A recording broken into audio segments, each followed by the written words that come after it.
Hello and welcome to another episode of Badminton Weekly with me, Jasmine Lim. The spotlight shone on Basel last week as the 9th tournament of the calendar, the Yonex Swiss Open, unfolded. We saw both rising and current stars make headlines, and today we're going to discuss some of it, as well as the recently unveiled TotalEnergies BWF Thomas and Uber Cup draw with our guest, India's doubles player Ashwini Punappa. Thanks so much for joining us today, Ashwini. Thanks for having me as always, Jasmine. Let's kick things off with the women's singles discipline, where Carolina Marin is clearly on a roll. 2 straight titles, but unlike her All-England final, where it ended prematurely due to Akane Yamaguchi's withdrawal, Marin had to survive a marathon battle against Indonesia's Gregoria Mariska Tunjung. And once again, the Spaniard showcased her prowess in clutch moments, didn't she?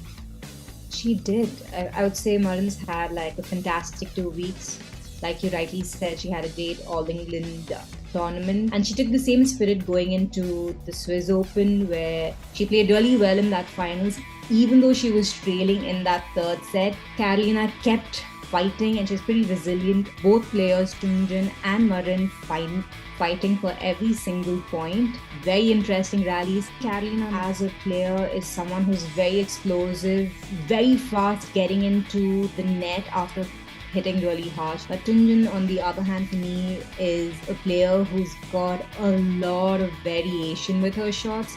So it's a very interesting mix of different styles of play on court in that final match. But I think towards the end, a couple of points here and there, unforced errors from both players kind of made it really close to get to like 22-20 in that finals.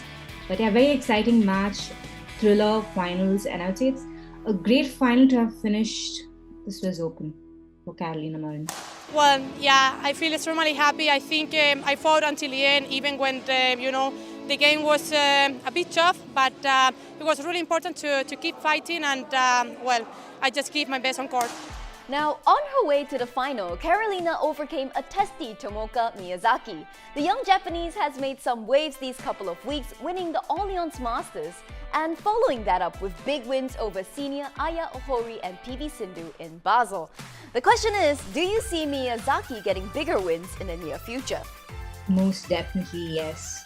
And she is a player who is very, very crafty. I mean, I like the fact that she's got her seniors' explosiveness, like Akane Yamaguchi and Okuhara. She's got a mix of the 2 players where she's explosive, while at the same time she's also got a lot of variations where she can slow down the pace. I would say she also reads the game quite well, because in those matches I did see that she was there at the right place at the right time at certain moments in the matches that I watched. She's just about 17. She's won Super 300 title at the Orleans tournament, and now having reached a consecutive semi-final at the Swiss Open. And I'm pretty sure we're going to see more of her, because she's got that attitude, she's got the game, and she's got that fire to be on the top. And it was very nice watching her. She's very entertaining. I really enjoyed that.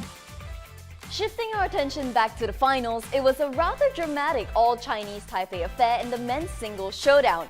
8 championship points were saved and a couple of contentious net calls were made. But at the end of it all, it was Lin Chun-yi who came up tops against Cho Tian-chen. A solid example of resilience from Li, but also a sign that the nation's future in the category looks healthy too, isn't it? Well, that finals was definitely a very dramatic men's singles finals at the Swiss Open with tricky net calls for both players. I mean, it was pretty interesting to see that a couple of times when there were taps that it was not really, it was faulted. I mean, you can't really make out which call, if it was good or if it was faulted, but unfortunately both players had to face that. So I'd say it's pretty interesting, but Lin Chun-yi and Chao Tien-chen, for me, the 2 players are very similar in game style. Both of them are very explosive, have hard smashes, defend really well, extremely strong physically, playing incredible shots. But the best part for me is Lin Chun-yi having saved 4 match points and winning that second game. Overall, the match for me was very, very gritty. I think the fact that they're very similar game style-wise, it made it evenly matched out for the finals. Yeah, it is safe to say that after Chao Tien-chen, men's single from Chinese Taipei is in good hands. With Lin Chun-yi, definitely got a lot of talent to take on the players. There were a couple of firsts in the doubles categories, with Ben Lane and Sean Vendy, as well as Lenny Tria Mayasari and Ripka Sugiarto, securing their first Super 300 titles in the men's and women's doubles categories, respectively. Meanwhile, after finishing as runners-up in the last two editions, Malaysia's Goh Soon Huat and Chevan Jamie Lai finally clinched their title. But were you surprised by their comprehensive performance in the All-Malaysian finals against Cheng Pan Jie and Toh Yi Wei? To me, the way Lai and Go played this entire week at the Swiss Open has been phenomenal. They were very, very solid in most of their matches. I haven't seen them play like this in a very long time. It's very nice the way that the two combined. Go is hitting extremely hard and Siobhan was catching a lot of shots from the net. I say overall they played pretty solid, which made it very difficult for their compatriots to fight against them. They've definitely played each other before, and Lai and Go have lost. But having said that, they went into this match. I think it was kind of like a revenge match. They played really well. Of course, it's their third final at the Swiss Open, and it's pretty awesome to see that they came up victorious. Swiss Open, sweetheart. I don't know, it's just everything it feels right, like being here in Swiss, and I think I really enjoy the place, the environment, the crowd, and the atmosphere of the court. So I think that gives us a very comfortable playing momentum and playing space for the both of us. Let's shift our attention now to the TotalEnergies BWF Thomas and Uber Cup. The draw was held on the 22nd of March in the host city of Chengdu, and here's how the groups are looking. Thomas Cup 10-time winners and host China are in Group A along with two-time runner-ups Korea, Canada and Australia, while Japan, who won once back in 2014, are in Group B with Chinese Taipei, Germany and debutants Czech Republic. We'll see a repeat of last edition's final in the early rounds with defending champions India and runner-ups Indonesia together in Group C alongside Thailand and England as well. And lastly, Group D sees five-time winners Malaysia, European heavyweights Denmark, alongside Hong Kong, China and Algeria. Over in Uber Cup, 15-time winners China are in Group A with India, Canada and Singapore, while Thailand are drawn in Group B alongside Chinese Taipei, Malaysia and Oceania champions Australia. Six-time winners Japan and three-time champs Indonesia are in Group C, with Hong Kong and debutants Uganda, and finally defending champions Korea start their title defense in Group D together with Denmark, USA and Mexico. I think we have a very strong team, and we have more chance to get a medal in the first time. So we really want to catch this chance for Thomas Cup. We've got quite a young team for the Thomas and Uber Cup. So yeah, we're just going to go there, try and get some good experience. For us too, it's more like we're kind of the older ones in the team now, which is scary because I don't feel that old. But yeah, it's like we want to go and lead the team there, and it's just a different challenge for us. And yeah, we'll get some really good matches there, no matter who we have to play. So yeah. Pastinya target di tim adalah untuk lolos ke ke 8 besar ya. Tapi ya saya berharap saya sendiri dan juga tim saya memberikan yang terbaik untuk Indonesia gitu. I would say, the whole team is going to be excited to be going into the Uber Cup, having won our first ever Badminton Asia Team Championship. But having said that, the Uber Cup is a totally different ball game with the A team of every single team contesting at the Uber Cup. So it's not going to be the same as the Badminton Asia Team Championships. It's going to be a lot harder, and I'm sure all of us are going to prepare well for every single match and every single tie that we're going to be up against. We'll definitely hear more from Ashwini in the coming weeks as we continue to build up to the TotalEnergies BWF Thomas and Uber Cup. But for now, let's hear from BWF commentator Steen Pedersen as he dissects Jonathan Christie's winning performance in Birmingham and how it could possibly help Indonesia in Chengdu. Hi, I'm Steen Pedersen, BWF commentator. Today we're going to take a look at the recently crowned All England champion in men's singles, Jonathan Christie from Indonesia. One of the things that's interesting about Jonathan Christie is that Christie is very much an all-round player. There's very few flaws in his game. He can play in various different playing conditions.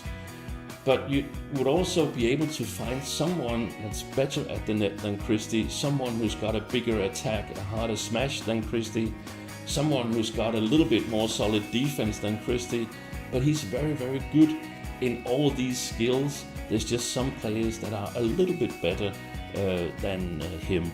If we look at the head-to-heads against these players, then Christie is struggling a little bit.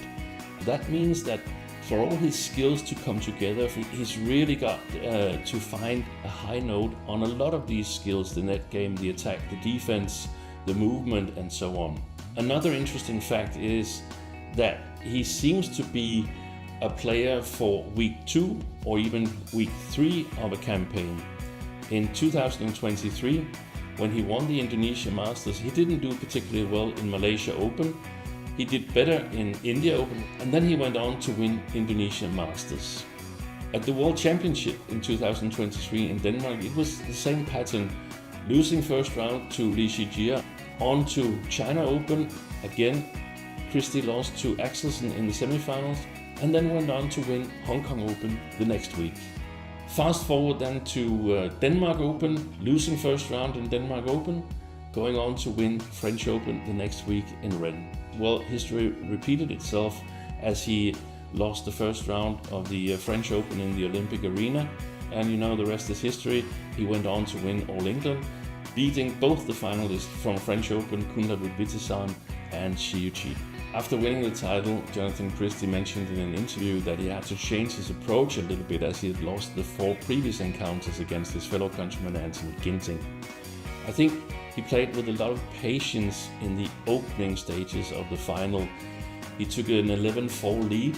He only made 2 errors in that stretch, whilst Anthony Ginting, well, he made a whopping 11 errors. Those errors come, of course, because you perceive your opponent as having a strong defense, getting a lot back, and you feel you have to go for the lines, especially if you're a little bit nervous.